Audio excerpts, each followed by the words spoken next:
और मैया के बियाहन में चढ़ाव चढ़ रहे तो गाना कहीं गावत है। फिर हमारी माताएं गाना कहीं सीता सुकुमारी के होई रे चढ़ाव हरे मंडप के नीचे, और वहाँ चढ़ाव चढ़ रहे मैया क्यों गाना गा रहे हैं सीता सुकुमारी के होड़े होई रे चढ़ाव हरे मंडप के नीचे। एक कैठे गाना गई चो अरे तुम्हें गाना छै तब मैया सुकुमारी के चढ़ रहो चढ़ाव हरे मंडप के ऐसा गावन। हाँ ऐसा नहीं गावन।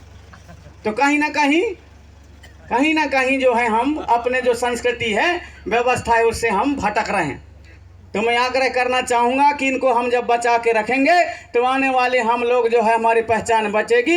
यदि हम इनको बचा के नहीं रखेंगे तो धीरे धीरे करके हमारी पहचान मिट जाएगी। इसलिए आप सबसे आग्रह करना चाहूँगा कि हमारे शादी ब्याह के जितने भी हमारे पुराने अभी भी सियाने हैं उनके गीत गानों को हम संजो के रखें। यहाँ जानने वाले हमारे पितृशक्ति हैं उनके द्वारा हमारे जो कर्मा हिरीना है ददरिया है बिरहा है झूमरा है उचाटा है जिसको जितना जो कुछ भी बनता है उनको हमारे जो आजकल के पढ़े लिखे लड़के हैं उनसे लिखें। उन बुजुर्गों के साथ में बैठें। भले वो पढ़े लिखे नहीं हैं लेकिन उनके पास में अथाह ज्ञान है हमारे पुरखों के पास। उस ज्ञान को आप लिखो तभी हम हमारे जो व्यवस्था है हमारे जो संस्कृति है उसको हम बचा पाएंगे। अन्यथा धीरे धीरे करके हम लोग जो है और कहीं ना कहीं विलुप्त होने के कगार में हैं। क्योंकि हम लोग आज अपनी पहचान बचाने के लिए लड़ाई लड़ रहे हैं। बस हमारे अपने क्षेत्र में नहीं पूरे दुनिया में हम लोग अपने पहचान बचाने के लिए लड़ाई लड़ रहे हैं कि हमारे संस्कृति ये है हमारे रीति रिवाज ये है हमारी मान्यताएं ये हैं हमारे व्यवस्था ये है। आज व्यवस्था के लिए हम लोग लड़ाई लड़ रहे हैं। अब आप सब देख रहे हैं कि जो हमारे लोग प्रकृति को बचाने वाले लोग हम लोग प्रकृति को बचाना चाहते हैं जंगलों को बचाना चाहते हैं।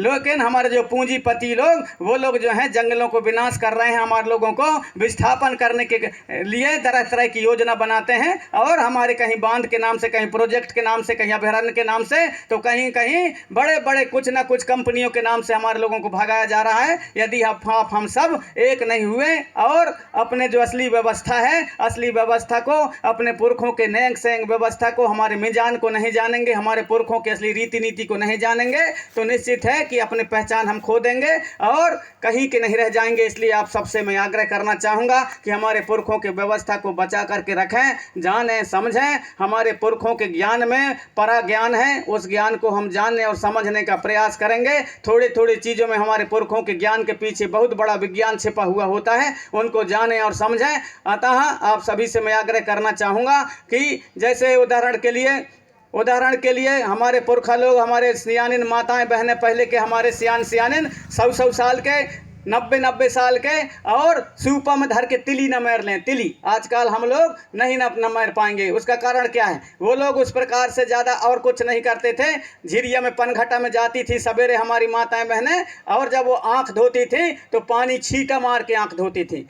लड़कियों का आदत रहता है कि छींटा मार के आंखों में पानी धोती हैं। अब पानी मारती है छींटा आंखों में तो हमारे जो आंख का जाला है वो रोज दिन कट जाता था। इसलिए हमारी माताएं बहनें 100 साल में और तिली न मेर लेती थी। आजकल ऐसा नहीं होता। हम लोग 7-8 बजे उठेंगे ठंड लगा थी कह के गर्म पानी कर ले और गर्म पानी में धोपता आँखी हमारा ऊँची पर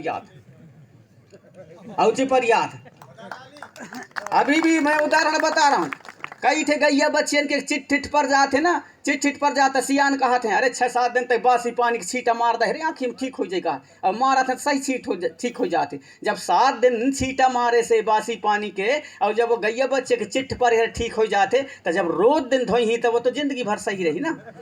तो इन चीज़ों को हमारे पुरखा लोग थोड़ी थोड़ी चीज़ों में जानते थे। थोड़ी थोड़ी चीज़ों में जानते थे। हमारे पुरखा लोग फालतू के ऊँख थूक को नहीं फेंकते थे।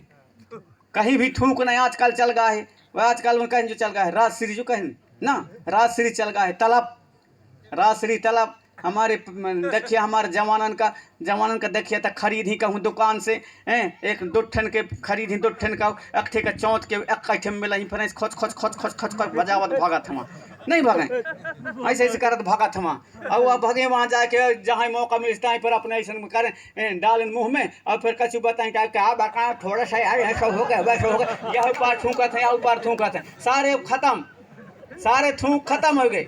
और फिर हमारे उतना नहीं, ऐसा नहीं, इतना नहीं कि हमारे लड़का वांगे, हमारे माताएं बहनें भी पीछे नहीं आए। उन भी अखर कहूँ जाही यहाँ से यहाँ का कोनो जही ना मूड में यहाँ धरे हैं खाना पीना, कहूँ मान लो पानी धर के जाते हैं, यहाँ से कोनो सिया नहीं कहीं कहाँ जात हस वो भैया ई तो कहीं करा था भाई, तो वो कहीं कहते का बताऊँ ना नहीं अब कुट की या बच गया है धान का काट कहीं कहा भाई। अरे तो एक तो गुड़ा खूब बना ले, एक तो थूक ले ना, तो मैं एक काम कर ले, तो वो दोनों काम इकट्ठे करा तो यह गड़बड़ होते। तो थूक के बचा के रखना है, थूक ऐसे फालतू का ही नहीं खत्म करना है। थूक में पावर होता है, उसका भी बता रहा हूँ मैं, ये प्रैक्टिकल बता रहा हूँ, ऐसा नहीं अजरपद। थूक में भी पावर है, अखर थूक में तब के सियान थूक को बचा के रखे तो कौन हो कि अखर धाद उठा थे तो धाद में अखर थूक तुम बासी थूक लगा दे ना रोज दिन ना, तो 2 4 6 7 दिन लगे है तब धाद बढ़ जाते। अखर तुरंत ही लगी है ता अभी कौन हो कि कई साल होगा तो होगा हुई तो कही मरा भी बता लगाई ना कही तब नहीं मिटी, तुरंत ही अखर हो रहे तो लगई है तो धाद मिट जाते, धाद मिट जाते। कौन हो गया अखर मान लो खत्ता उड़ जाते तो पंडा ढिग जाता, कहीं ना करते पंडा हमारे उसने थूक के बचा के रखा थे, तब थूक के बचा के रखा था कौन कहाँ उठे रे देखा तो चल बेटा कटंग बांस बांस काट कर कोई लगे छक्कम छुरी बन करके पूरा बना बताऊँ आधी आधी बताऊँ है को फूके गुरु चल मैं फूको मेरी फूके चल का को फूके गौरा पार्वती महादेव शमशेर महाराज बचा निकाल के जाओ इस करके फूक करके थूक देते तो तनक थूक जौन है वो खत्ता मुँह घुस जाते।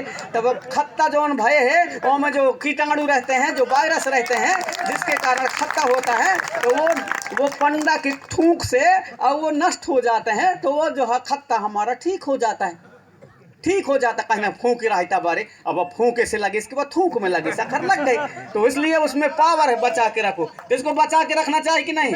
हाँ तो थपोड़ी बजाओ फिर बचा के रखना चाहिए। तो कहीं भी फालतू के थूकना ये ठीक बात नहीं है, उसको बचा के रखो, सही समय के लिए बचा के रखो, कोई चीज़ गलत नहीं है। वैसे हमारे पुरखा लोग उसके जो है उपयोग जानते थे, कहाँ क्या करना है कहाँ क्या करना है, इसलिए वो हर चीज को दर्शन को जानते थे, हर ज्ञान को जानते थे। हम लोग वैसा नहीं जानते, इसलिए गड़बड़ होता है, इसलिए गड़बड़ होता है। सही और गलत का फर्क हमको मालूम नहीं है, सही गलत का फर्क मालूम नहीं है। मैं 1988 में यही जबलपुर जिला कुंडम ब्लॉक के यह भैंसवाही गांव है, भैंसवाही गांव में सेमर टोला है, सेमर टोला में मैं आया हूँ। वह समय नाचो आप सब जाना था, नाचो वह समय मोर साथ में थे चैन सिंह आर्मो